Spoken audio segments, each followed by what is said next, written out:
let's have our pre-episode food chat. So what are you craving? I'm always craving sandwiches, and I think it's because I'm not blessed like you to live in a place where I can go get a really high quality deli sandwich. It just is very rare here, so I'm always craving sandwiches. But I don't know if it's French inspired or not, but I'm really into these like super simple sandwiches right now. Um, and the one I want to make today is you take a baguette, you split it in half. One half of it you spread like a good quality mustard. The other half of it you spread like a really good quality butter, like a nice Irish butter or Interesting. something. And then you go slices of ham, brie, and then just a simple arugula salad that you've dressed with like some good olive oil and salt and pepper. And that's it.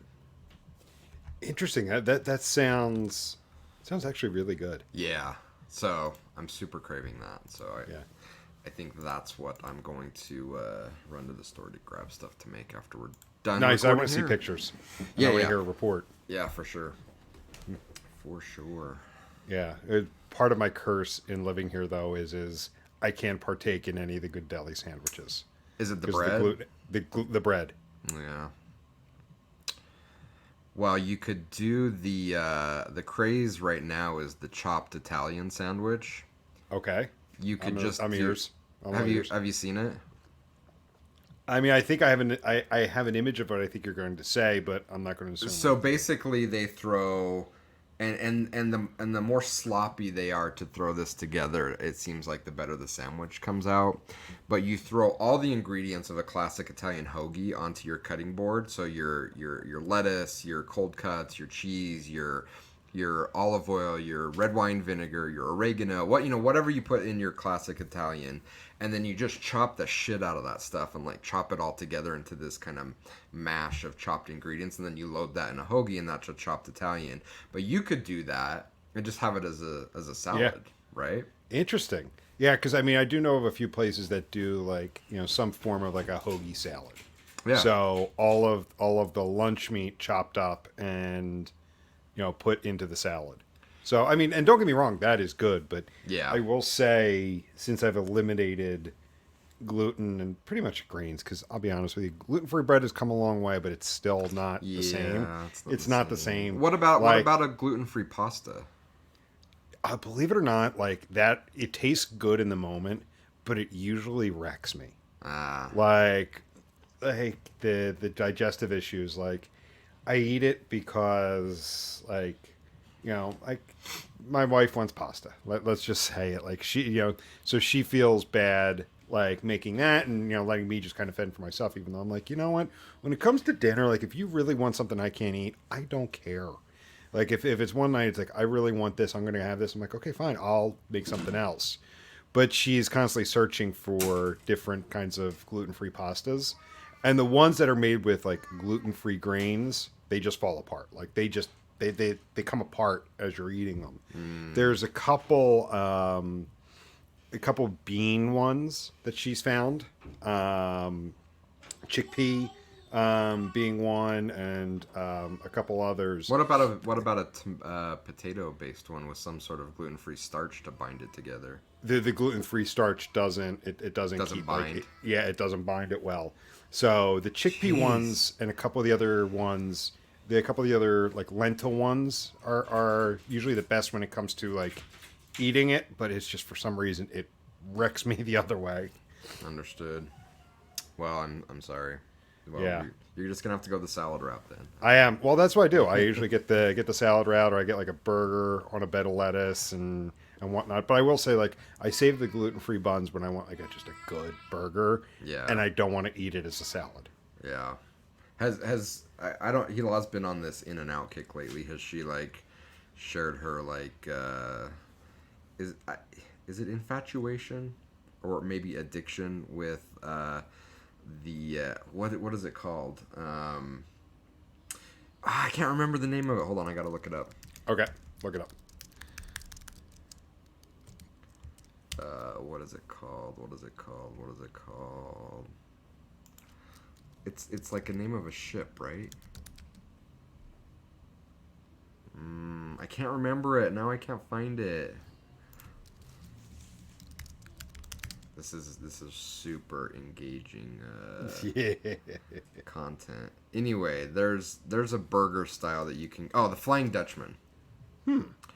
And I think what it is that you do 2 burgers, 2 pieces of cheese, and that's the sandwich. But she has this, and I think it's because it's famous on TikTok. There's a modification of the Flying Dutchman where they use grilled onions as the bun. So you have grilled onion, cheeseburger, I'm looking at pictures of grilled it. onion. That looks phenomenal. She's super addicted to it right now. I'm going to have to Always ask her about it talking because, it. unfortunately, So, there's no In-N-Out burgers around me. So I'm sure your favorite burger joint can adjust accordingly. they do. Like a lot of the places around me, like I get like a cheesesteak in a bowl, and believe it or not, I really, really enjoy that. The way they mix it up, melt the cheese in there, put the fried onions in, it works for me. So is it all like grains, so rice and like Rice, I'm fine. It's grains like wheat, oat, barley. got it. Well, at least you have rice. Yeah, Because the cauliflower rice is good, but it's just no substitute for yeah. proper No, rice. I can have rice. Like last night, we had grilled chicken with mushrooms, rice, and a salad. And I guess I should know that because we went to Thai in Vegas and you had rice. Yeah. Yeah. I mean, not to say that you should know that, but yes, we did when we went to the Thai place. I had rice there. Yeah. And it was fine. Cool. Have you ever had black rice? No. Oh, you should try it. Oh, That's yeah? what we had last night. Like it's definitely has its own taste. It's really good. You should look Okay. for it. Well, I'll check out the market today when I go. Cool. All right. So now that we've done our obligatory food talk Yeah. today, let's go ahead and dive into our topic. So the last couple episodes, we've been talking about running an analytics organization. Our previous episode, we talked about applying Agile and how that can help. Today, I want to talk about something else about it, and really like the part of this is the trend you and I have been seeing for the last 3 years following the pandemic is analytics teams are, for the most part, not fully recovered from the pandemic. They're much smaller. A lot of organizations If don't, that's even possible. if it's even possible. But like those that exist are much smaller. Like they're expecting the team to perform at pre-pandemic levels as a smaller team. So I want to look at it and ask the question, like, how can you be successful with a smaller analytics team? Because the typical management response to deliver more work is, aside from just push your people harder to get more work out of them, is to hire, is to grow the team. We need more people in order to get this work done. We need to hire. That's not happening here. So you have teams that need to perform at a high level as a smaller team without burning out. Yeah. So, how can you do that? Like, is it possible? Like, we'll just start yeah. off with like, just a blunt question, like, is it possible to do? It's absolutely possible. But I think it requires long-term thinking and vision, and requires a high enough executive leadership to provide the team the time needed to build a proper foundation in which they can be successful. And I think there are a couple components, maybe 3 components, so a few components here that are critical. Number one, and this was kind of a big topic that we've talked about a lot this year, and that's the concept of sustainability. I think analytics teams have to think about sustainability if they want to be successful, especially as a smaller team. If we're not thinking sustainably about our analytics implementation, our data capture, our reporting frameworks, what's going to happen, right? We already see it happening. We have these small teams that are already overwhelmed, and where do they spend the bulk of their time? Fixes, data quality issues, there's literally no time to do anything that is seen as proactive or valuable to the business because they're literally spending probably more than a full-time job just trying to keep this thing from crumbling and falling down. And so I think, we've long talked about laying the right foundation and getting your house in order, but this is really one of those times where if you're really trying to build, especially at a small size, a highly functional, highly successful analytics team, if you don't have your house stable and in order, you're not going to be successful. Definitely not over the long run. So that's number one. We have to think sustainably about our foundation and our analytics kind of framing. And once we've got that done, then I think we really do have some opportunities to be incredibly successful. And they're twofold. So once we have that foundation in place, two is we need to be incredibly proactive and have an intense curiosity around the business that we support and the specific teams we're supporting, whether that's product or UX or marketing or whatever teams that we're supporting with insights and data. We need to be proactive in learning as much as we can about what those teams are doing, the customers they're serving, both internally and externally, in order to use the data that we have to provide them insights that they don't have the ability to necessarily see on their own, whether that's lack of skills, lack of time. But ultimately, that's our role. Our role is to proactively provide insights and intelligence to other teams so they can do what they do best. It makes no sense to have a marketer spend 50% of their time doing analysis. We hired them to do marketing. Analysis and insights is a critical part of their job, but it should be fed into them primarily. So that's really, I think, the biggest needle that we can shift is being proactive in learning about the business and the teams that we support and proactively using data to provide insight and intelligence to those teams. I would say the third thing is there's always going to be a component of others using the data. We should reject the idea of hoarding data. And I'm going to stop short of calling it self-service, but we need to also focus our time on training and mentoring to raise the overall data literacy level in our organizations. So not necessarily saying, hey, every time you have a question, go to this dashboard and answer your own questions. I think that's a failing strategy in most situations. We shouldn't be asking, again, marketers to be doing really deep analysis, even if they have the ability to self-serve or even run complex reporting. I think there is a self-service component of basic reports and dashboarding that they should just go and things that I can look up that are kind of known things, I should self-service that. But everything else, I think, should come from experienced analysts. However, from my experience, there's been a lot of time waste and lost and lack of efficiency because of low levels of understanding the data.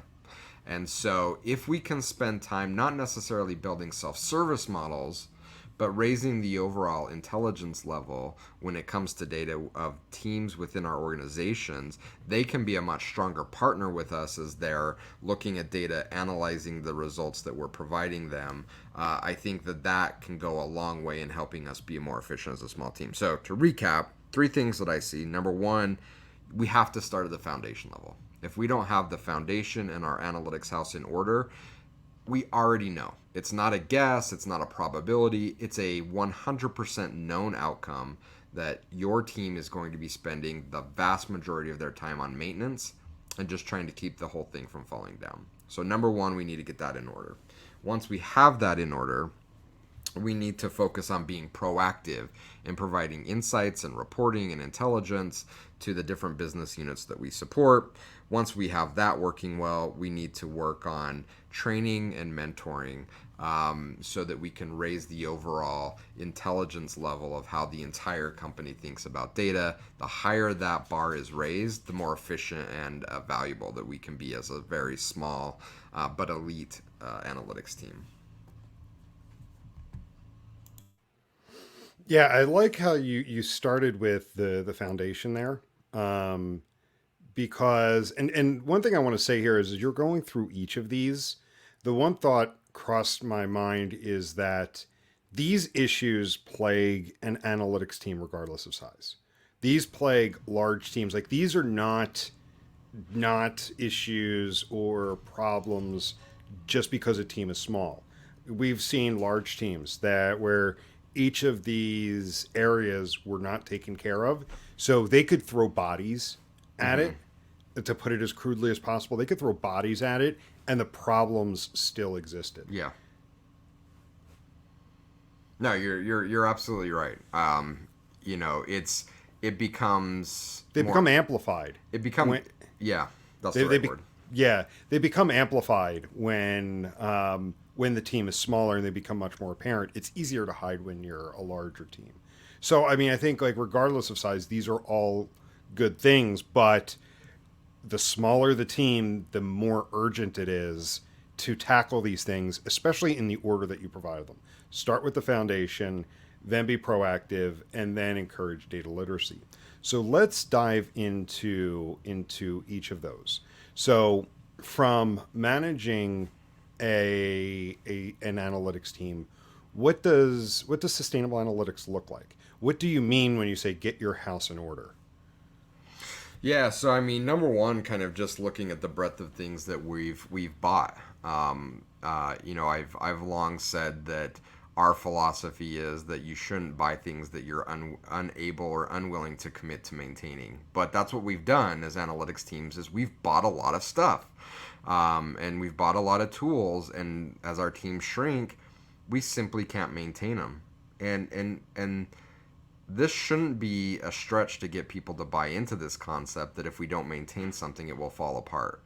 But it is challenging. You know, we've had conversations with clients at the beginning of the pandemic that said things like, well, we'll just put our, you know, martech tools on ice until we emerge out of this pandemic, and then we'll just thaw them, and then everything will be fine. It didn't work like that. It began to degrade. You know, they didn't preserve it. Almost instantly. Yeah, almost instantly. Maybe they just weren't using cold enough temperatures to cryogenically freeze it, but almost instantly these implementations and tools started to fall apart. And we can look at examples in our real, our real lives that this happens. You know, think of things that you've bought. You know, you don't have to mistreat it. You don't have to put it out in the rain. Like, set it on a shelf in the garage and don't look at it for a year. Go out there and it's like, it's starting to break down. You know, like if we're not using it, if we're not maintaining it, eventually things just start to break down. And so that it's a trap that we've gotten into, that we've rejected this idea of the importance of maintaining the things that we buy. So that from a sustainability lens, that's the first thing we need to look at. Have we overbought, and is it time to do some spring cleaning? You know, do we really need all these tools? Do we really need all these integrations? Do we need the vastness of the implementation of each tool? And that's the next layer of thinking through this is, okay, have we simplified our stack into a way in which we can commit to maintaining what we've owned? That's got to be the first step. If we can't maintain it, we got to get rid of it. So now we've simplified our stack. Now we need to simplify within the stack. Do we really need 700 different data points to throw into Adobe Analytics? Do we really need an analytics platform that has deployed a quote unquote magic tag that simply collects every click and interaction and scroll on the site? The answer is no, you don't, because you can't maintain it, right? And the counter argument is, well, someday you might need that data. You know what? When that someday comes, and if you have a proper analyst, they're going to look at it and say, you know what? This data is shit. We can't use it because we didn't maintain the data. So simplify the stack down to only the tools that you can commit to maintain.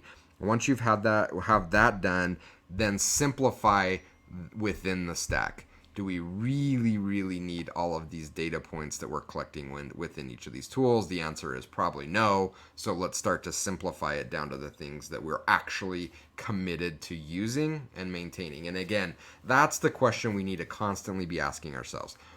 Am I willing to maintain this? Hey, Jim, we need to deploy 18 new variables to collect this data. Awesome. Are we going to maintain it? Well, no. Okay, well, we're not going to do it. Yeah.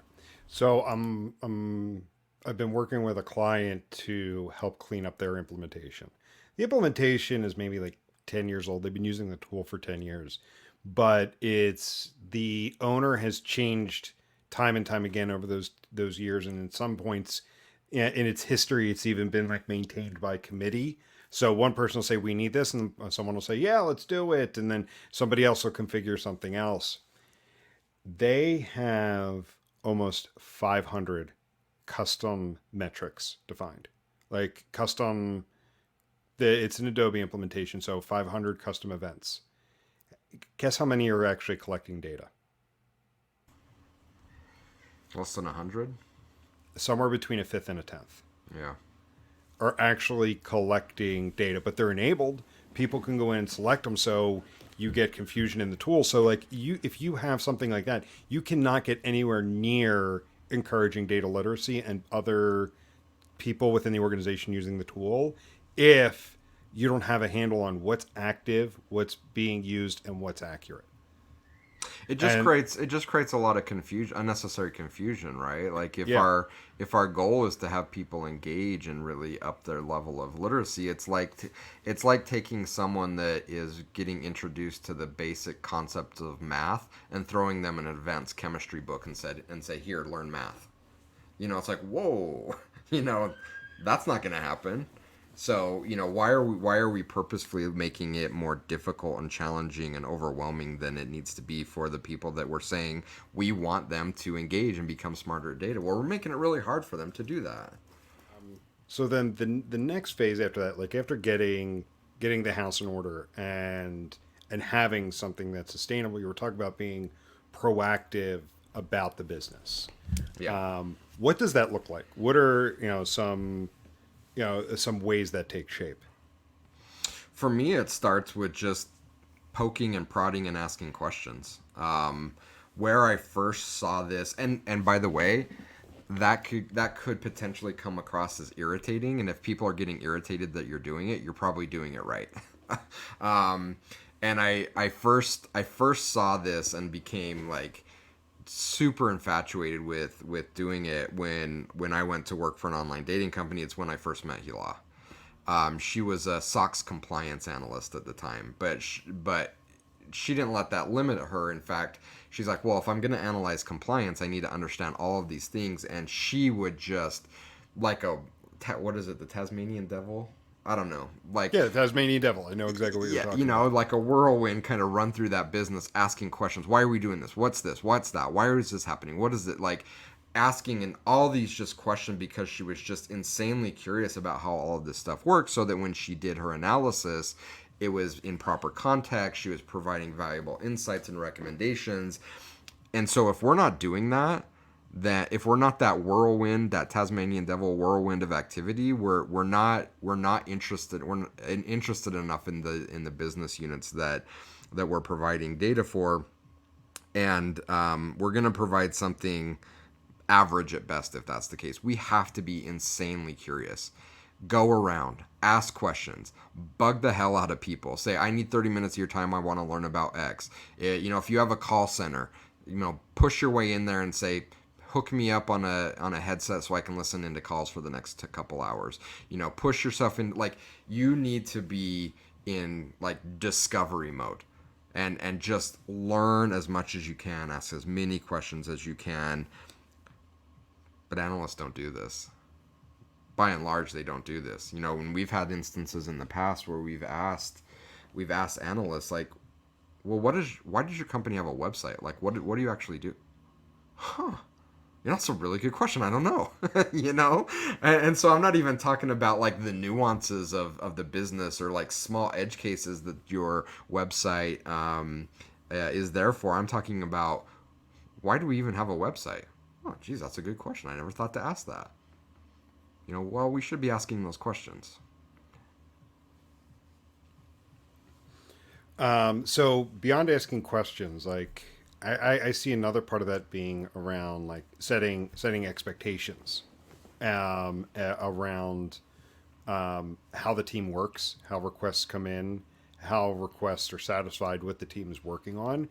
Because another area where I've seen teams get overrun, again, regardless of size, but again, especially exacerbated when the team is smaller, is not having a proper intake queue and being proactive about messaging stakeholders about how requests come in, how data is distributed, all of those pieces. So next thing you know, requests are handled ad hoc via email, and it's the whoever screams the loudest is the one who gets what they want, or the most recent request is the first one that's jumped on.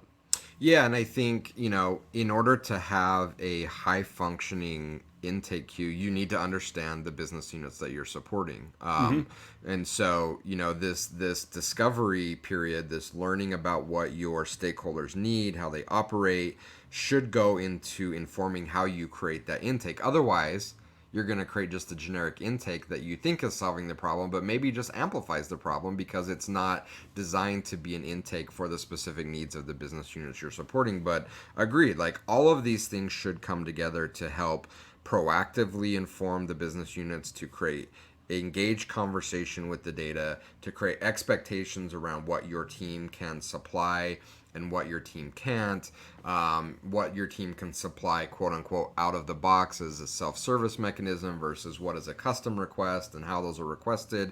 I think so many people get caught up in the logistics of building the framework of those things without even understanding what they're building it for. Like we get so excited to build stuff.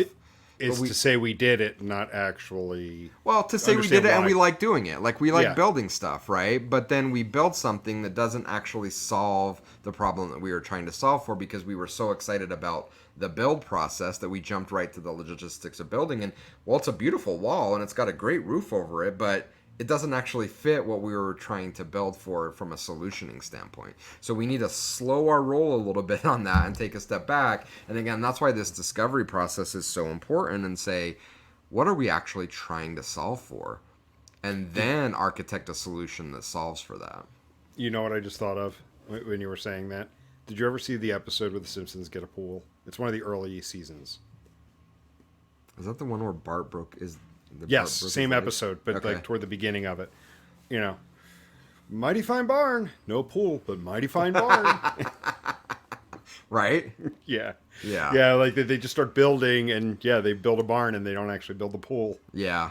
I think it's also a Simpsons episode where he doesn't want to slow down to read the instructions. He just wants to go right to build, and he builds the barbecue grill, and it ends up being... Why doesn't mine look like that?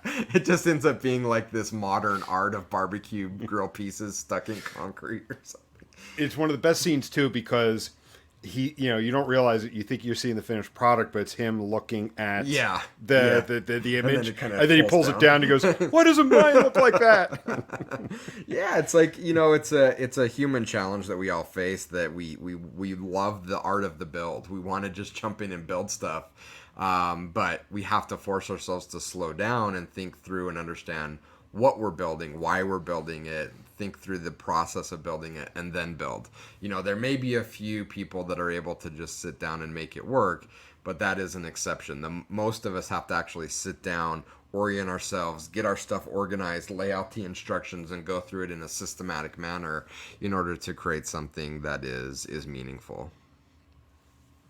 Yeah. Good episode, too. Really good episode. And a good life lesson there, too. Yeah. So, and then the third piece you talked about was like encouraging data literacy. So we had a whole episode on self-service, so I don't want to repeat that. We may touch on a couple pieces of it, but a couple episodes ago we spoke about enabling self-service for the organization. But the way you talk about not hoarding data and encouraging data literacy, I can see organizations where people are very, very protective of their space, of their area, and not wanting to let go. Like that idea of letting go and providing access into these tools is a very, very scary thing. And I think that fear comes from a couple places. Like if people start using this, then I'm not needed. I'm gonna look up. Yeah, keep going. You're absolutely right. A couple things. So it's a very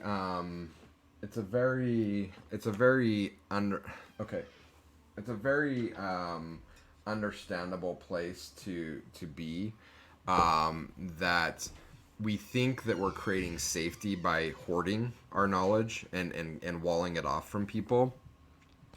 I have rarely seen that be a long-term winning strategy. But logically in our head, it makes sense, right? Like if I'm the only one in the company that knows Adobe Analytics, if I keep anyone else from knowing, then my job will eternally. They can't fire me. I can't be let go. I'll have bargaining power because I'm the only one. But does it ever really work out that way? I haven't seen it work out that way. It just doesn't work. We tend to cling to that thing. Our skills blunt, our value blunts, and we may be the only one in the company that knows that thing, but we're no longer valuable to the company because we've been so attached to it. And there's a sentence in the Tao that I constantly come back to that talks about this. It says, "He who clings to his work will create nothing that endures." So, if we want to create something meaningful, we have to let it go. We have to not cling to it. We have to have other people embrace it. Kind of the coaching tree mentality of like, I want as many people as possible to understand what it is I do, because the more people that do, the more my work is going to live on and have lasting value. And so, from my own experience, anecdotally, the people that I've worked with that are hoarders of knowledge have progressed very little and often regressed in their career.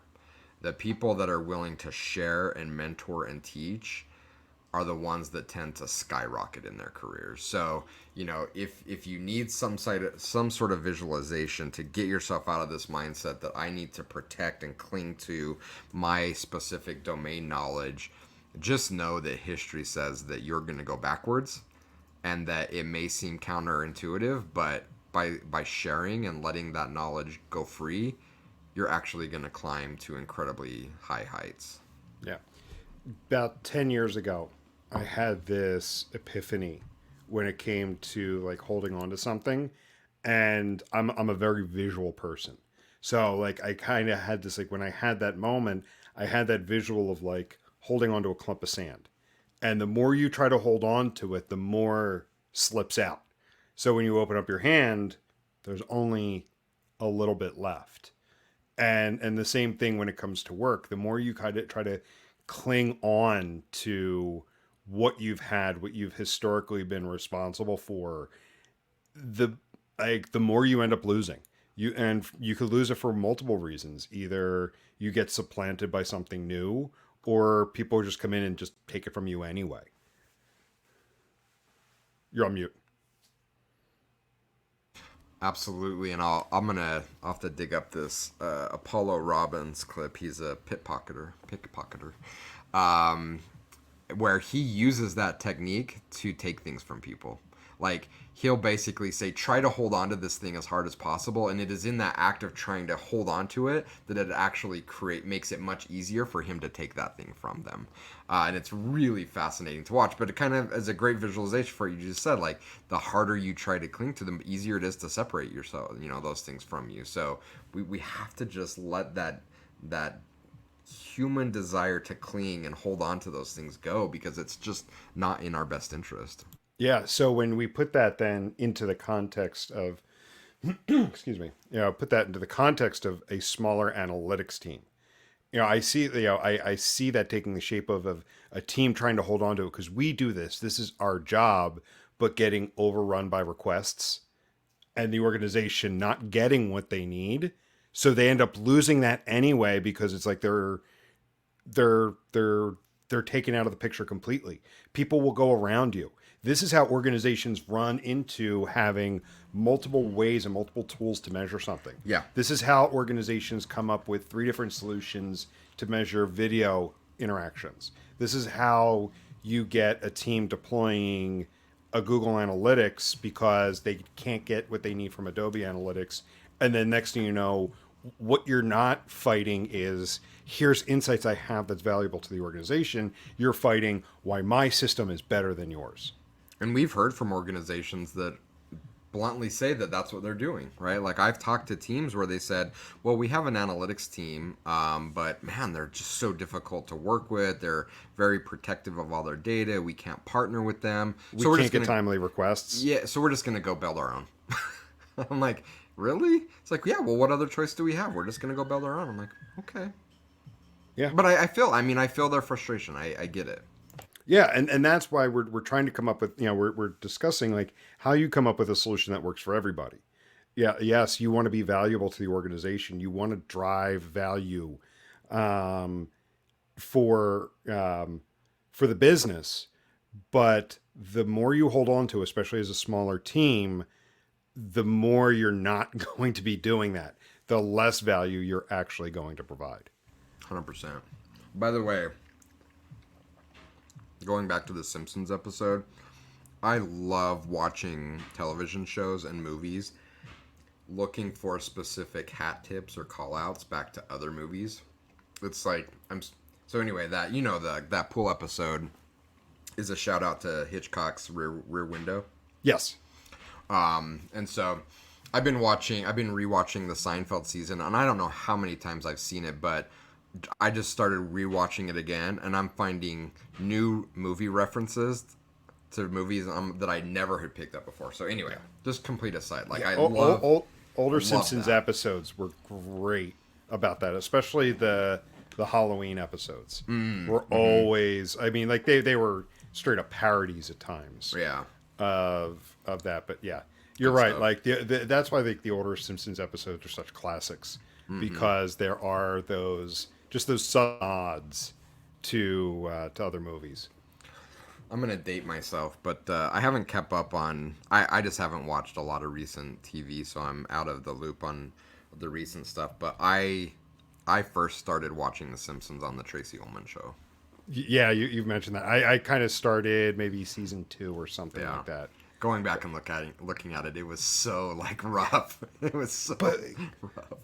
true, but like, I mean, I held on for a long time. Like I remember when they got like to season 14, 15, I was still enjoying it. Everyone's like, oh, they peaked. Jump the I, shark. I at this point I'm like, I really can't watch current episodes. But like you go back to season 8, 9, 10, like that's when they were right in the middle of their prime. Yeah. With some great episodes. Yeah. All right. Without going too far off track, have you seen some of the interviews with the creators where they ask about their ability to predict the future? No, I mean I know that's kind of like one of the memes out there about The Simpsons, but I haven't seen any specific episodes or interviews about it. Yeah. I mean, they flat out say they don't have the ability to predict the future, but it's super interesting to hear them. It's talk funny about it. how sometimes like it happens. Yeah, and I think, and I'll have to go find the links. They've done like a mathematical breakdown on it that it says like if you've done as many episodes as The Simpsons and make as many cultural references, and the thing is that it's not just cultural references; it's their writers are incredibly well educated and very intelligent. So it's not like they're just writing inane stuff. Like these are super smart people that are making cultural references that are really meaningful because they understand the context it's in. But anyway, they did this statistical analysis that said this makes sense. Like we would expect X number of their references to come true just from the sheer volume of references they've made. Because of the number of episodes, the number of references, the probability is high that they're That's going right. to. That's Okay. right. And it's even more amplified because their writers are so smart. The references they're making are very highly influenced by things that it's logical that could happen. So yeah. Anyway, super interesting. Yeah, totally. I don't know how that relates to small analytics teams, but Well, I mean, kind of like a callback to a couple episodes ago when we started talking about TV a bit. And we were talking about like those shows that they have a limited number of seasons and people constantly go back to rewatch. Like I said, like for me, The Simpsons, they're up to season, what, 30, 31? I don't even know anymore. Like the volume, like I don't watch it anymore. Whereas you give me a show that's 4 or 5 seasons long, there's a chance I'm going to rewatch it. Like Ted Lasso, 3 seasons. The third season just ended. The first season, I can watch over and over again. I mean, not to say that the second and third season aren't good. They're actually really good. And overall, it's a great show because it tells one cohesive story. But right now, like to me, that's a show I can watch over and over again. The Office, I think it kind of fizzled out after Steve Carell left. But the first 4 or 5 seasons, I can watch over and over again. So I think also one thing as we start to wrap up in this talk about small analytics teams, the concept of less is more is incredibly important. I feel like if you try to do everything, and yes, this touches a bit on the proactive piece we just talked about, the data literacy piece, but if you try to do everything as a small team, you're not going to get anything done. Yeah. Everything is going to be half done, half complete. It's not going to satisfy the organization. You got to focus on what is valuable, and there is a beauty in simplicity. And I've become a complete proponent the last couple of years of less is more. Because when you're dealing with that, what you're delivering is high value, high integrity, high quality. Yeah, I couldn't agree more. The challenge is we live in this world where it's all about binging and endless buffets and more, more, more, more, more. But the reality is the things that we feel the best about, the things that create the highest value, and honestly, the things that we end up craving more of, it's because it's less but higher quality, more elegant, just a better overall product. So we have to reject this notion of like this consumerism more and more and more, and get away from this measure of our value as just a number of outputs. We need to stop looking at it at that perspective, and we need to look at it as it's not how many things we produce, it's how many valuable things that we produce. And more often than not, that's a function of doing less than more. It's like with anything, right? Like custom guitars with Randy, or custom furniture, or a boutique experience at a hotel, or a small restaurant. The probability that you're going to get something of higher quality, higher value that you're just going to love creates a great experience. More often than not, it's a product of producing less but more value. Yes. Because when you're also focusing on less, like the time that goes into it, the preparation, the more you try to do, the more scattershot you become. And not only are you trying to do more, which takes away your attention, you're rushing it out. Whereas, when you're focusing on less, you're putting that much more attention in. Because the attention to detail that goes in. God, what was it yesterday? There was something yesterday that I was looking at something with my wife, and I'm just like, the attention to detail. You could tell that they care. It's going to come to me later, but it was one of these things where she and I were we're going through something, and we saw it, and we're like, the attention to detail with it is key.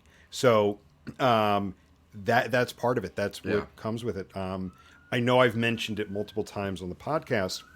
But there was a client I worked with 15 years ago, and they had this dashboard that went out every morning. Every morning.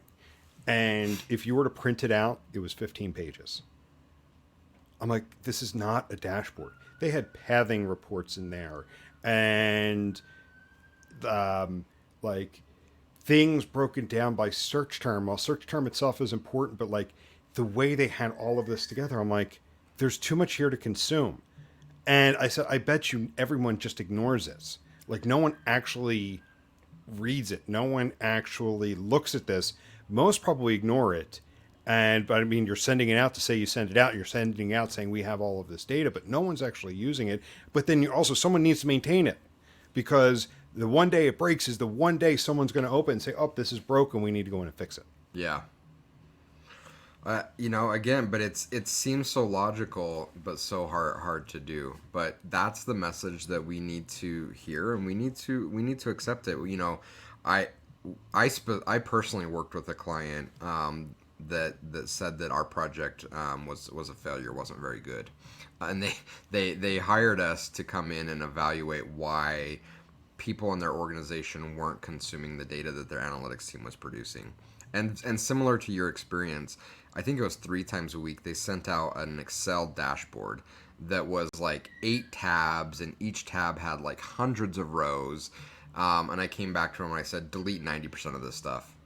And they're like, well, that's not helpful. Like we hired you to understand why our people aren't reading and opening these emails. I'm like, delete 90% of this stuff and it will fix your problem.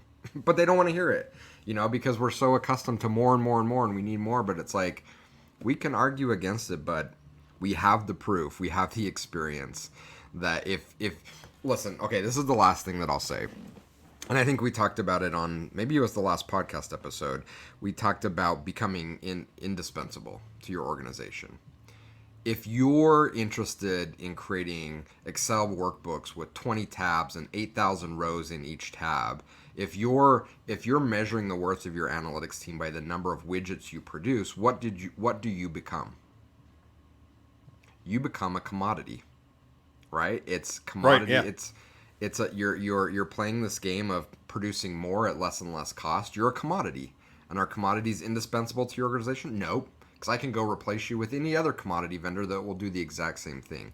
If you truly want to be indispensable, especially as a smaller analytics team, stop being so driven by producing more widgets.